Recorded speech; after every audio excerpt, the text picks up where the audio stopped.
Hello friends, good morning అందరికీ. Eden gardens వేదిక జరిగిన ఎస్ఆర్హెచ్ వర్సెస్ కేకేఆర్ మ్యాచ్లో కేకేఆర్ టీం 80 భారీ పరుగుల తేడాతో గెలిచి ఘన విజయం సాధించింది.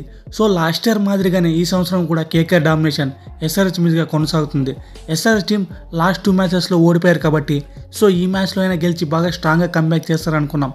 బట్ కేకేఆర్ టీం వాళ్ళకి ఎక్కడ కూడా ఛాన్స్ ఇవ్వలేదు. ప్యూర్ డామినేషన్తో కేకేఆర్ టీం వాళ్ళు మైండ్ బ్లోయింగ్ విక్టరీ అయితే కొట్టారు. సో ఓవరాల్గా కోల్కతా టీం అయితే ఈ మ్యాచ్లో చాలా బెటర్ పర్ఫార్మెన్స్ అయితే ఇచ్చింది. 200 పరుగులు టార్గెట్ దీన్న కేవలం ఎస్ఆర్హెచ్ టీంకి 120 పరుగులకి అలౌట్ చేసింది. సో కోల్కతా బౌలింగ్ డిపార్ట్మెంట్లో ప్రతి ఒక్క బౌలర్ చాలా మంచి స్పెల్ వేశారు. రసల్ ఒక్కడే 12.60 ఎకానమీ రేట్తో బౌలింగ్ వేశాడు తప్ప ఏ ఒక్క బౌలర్ కూడా అందరూ చాలా బెటర్ బౌలింగ్ అయితే వేశారు. Mainly Harshit Rana, Vaibhav Arora phenomenal bowling వేశారు. వీళ్ళిద్దరూ చెరో 3 వికెట్లు దక్కించుకున్నారు. ఇప్పుడు ఈ మ్యాచ్ యొక్క పూర్తి హైలైట్స్ గురించి తెలుసుకుందాం. ముందుగా టాస్ గెలిచిన ఎస్ఆర్హెచ్ టీం బౌలింగ్ అయితే తీసుకున్నారు. SRH team captain Pat Cummins toss గెలిచి ఈ విధంగా మాట్లాడాడు. ముందుగా మేము బౌలింగ్ చేస్తాం, పిచ్ సర్ఫేస్ చాలా బాగుంది, మా దగ్గర చాలా అగ్రెసివ్ బ్యాటింగ్ ఉంది, సో మా ఐడియాతో చాలా క్లియర్ ప్లాన్తో వెళ్తున్నాం అన్నాడు. ఇక ఈ 2 టీంల స్క్వాడ్ విషయానికి వస్తే ఎస్ఆర్హెచ్ టీం 2 మార్పులు చేసింది. కమిండు మెండిస్, సిమ్రన్జీత్ సింగ్ వచ్చి Abhinav Manohar, William moulder out అయ్యారు. ఇక కోల్కతా ప్లేయింగ్ విషయానికి వస్తే మనీష్ పాండే ప్లేస్లో మోయిన్ అలీ వచ్చాడు. ముందుగా బ్యాటింగ్ కోల్కతా టీంకి పవర్ ప్లేలో అంత మంచి స్టార్ట్ అయితే రాలేదు. కేవలం 53 పరుగులు మాత్రమే వచ్చి 2 వికెట్లు కోల్పోయాయి. రెండో ఓవర్లో ప్యాట్ కమిన్స్ బౌలింగ్లో క్వింటన్ డికాక్ అవుట్ అయితే నెక్స్ట్ 3వ ఓవర్లో షమీ బౌలింగ్లో సునీల్ నారాయణ కూడా అవుట్ అయ్యాడు. సో కేకేఆర్ టీం 16 పరుగులకి వాళ్ళ ఓపెనర్స్ ఇద్దరు అవుట్ అయ్యారు. సో ఎస్ఆర్హెచ్ టీంకి మంచి బిగ్ వికెట్స్ అయితే తీసి చాలా ఎర్లీగా బ్రేక్తో అయితే వచ్చారు. క్వింటన్ డికాక్ అలాగే సునీల్ నారాయణ వీళ్ళిద్దరి నుంచి మంచి నాకైతే రాలేదు, చాలా ఎర్లీగా అవుట్ అయ్యారు. ఆ తర్వాత కెప్టెన్ రహానే అలాగే రఘువంశీ నుంచి మంచి పార్ట్నర్షిప్ అయితే బిల్డ్ అయింది. బోత్ వీళ్ళిద్దరి నుంచి చాలా అగ్రెసివ్ నాకైతే వచ్చింది. వీళ్ళిద్దరి నుంచి కేవలం 30 బంతుల్లోనే 50 పరుగుల పార్ట్నర్షిప్ అయితే కంప్లీట్ అయింది. కేకేఆర్ టీం చాలా ఎర్లీగా వికెట్లు కోల్పోయినప్పటికీ కూడా రఘువంశీ అలాగే రహానే వీళ్ళిద్దరూ ఎస్ఆర్హెచ్ బౌలింగ్ను కౌంటర్ అటాక్ చేస్తున్నారు. మెయిన్లీ అజింక్య రహానే చూసుకున్న పవర్ ప్లేలో ఆ 6లు కొట్టాడు. Brilliant shots from Ajinkya Rahane. అలా పవర్ ప్లే మూసేసరికి 53 పరుగులు వచ్చాయి.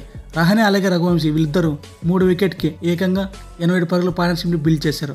ఇవైతే చాలా ఇంపార్టెంట్ రన్స్. రహానే 27 బంతుల్లో 30 పరుగులు చేస్తే రఘువంశీ 32 బంతుల్లో తన హాఫ్ సెంచరీ అయితే పూర్తి చేశాడు. అలా 10 ఓవర్లు మూసేసరికి కేకేఆర్ టీం స్కోర్ 84 పరుగులు చేసి 2 వికెట్లు కోల్పోయింది. ఇక మిడిల్ ఓవర్స్ నుంచి డెత్ ఓవర్స్ వరకు రింకు సింగ్ అలాగే వెంకటేష్ అయ్యర్ వీళ్ళిద్దరి నుంచి చాలా బ్రిలియంట్ పార్ట్నర్షిప్ అయితే బిల్డ్ అయింది. కేవలం 40 బంతుల్లోనే 90 భారీ పరుగుల పార్ట్నర్షిప్ని బిల్డ్ చేశారు.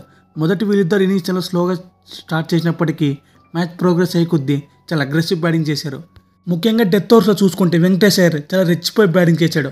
ముఖ్యంగా 19వ ఓవర్ కమిన్స్ బౌలింగ్లో చిత్తగొట్టి పడేశాడు. ఆ ఓవర్ అంతా బౌండరీస్ వచ్చాయి, పరుగుల వరద పారించాడు. వెంకటేష్ అయ్యర్ వరుసగా 3వ ఎస్ఆర్హెచ్ మీదుగా 50+ రన్స్ స్కోర్ చేశాడు.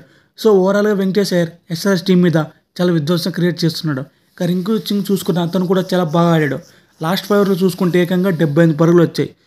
దీనివల్ల కేకేఆర్ టీం 200 పరుగులు స్కోర్ చేసింది. ఇక ఎస్ఆర్హెచ్ బౌలింగ్ డిపార్ట్మెంట్ చూసుకున్న ఈజీగా 2 వికెట్లు తీసినప్పటికీ వాళ్ళ పార్ట్నర్షిప్ని బ్రేక్ చేయలేకపోయారు, చాలా స్ట్రగుల్ అయ్యారు. మళ్ళీ సిమ్రన్జీత్ చూసుకుంటే 4 ఓవర్లు వేస్తే 47 పరుగులు ఇచ్చాడు. ఇక హర్షల్ పటేల్ చూసుకున్న 4 ఓవర్లు వేసి 44 పరుగులు ఇచ్చాడు. సో ఓవరాల్గా షమీ, జీషన్ అన్సారీ వీళ్ళిద్దరూ మాత్రమే బిలో 10 ఎకానమీ రేట్తో బౌలింగ్ వేశారు. 200 పరుగులు టార్గెట్ దీని ఎస్ఆర్హెచ్ టీంకి అంత మంచి స్టార్ట్ అయితే రాలేదు. కేవలం 9 పరుగులకి 3 వికెట్లు కోల్పోయింది. So SRH team top order last match మాదిరిగానే ఈ మ్యాచ్లో కూడా చాలా డిసప్పాయింట్ చేసిందని చెప్పాలి. ట్రావిస్ హెడ్, ఇషాన్ కిషన్, అభిషేక్ శర్మ వీళ్ళ ముగ్గురు నుంచి మంచి నాకైతే రాలేకపోయింది. సో పవర్ ప్లేలో హర్షిత్ రాణా, వైభవ్ అరోరా వీళ్ళ నుంచి కేకేఆర్ టీంకి మంచి బ్రేక్ త్రూ వచ్చింది. ఇక మిడిల్ ఓవర్లో చూసుకున్న కేకేఆర్ స్పిన్నర్ డామినేషన్ కొనసాగింది.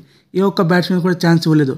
వికెట్ల మీద వికెట్లు తీసి 120 పరుగులకి ఆల్అౌట్ చేశారు. అలా కేకేఆర్ టీం ఈ మ్యాచ్లో 80 భారీ పరుగుల తేడాతో గెలిచింది.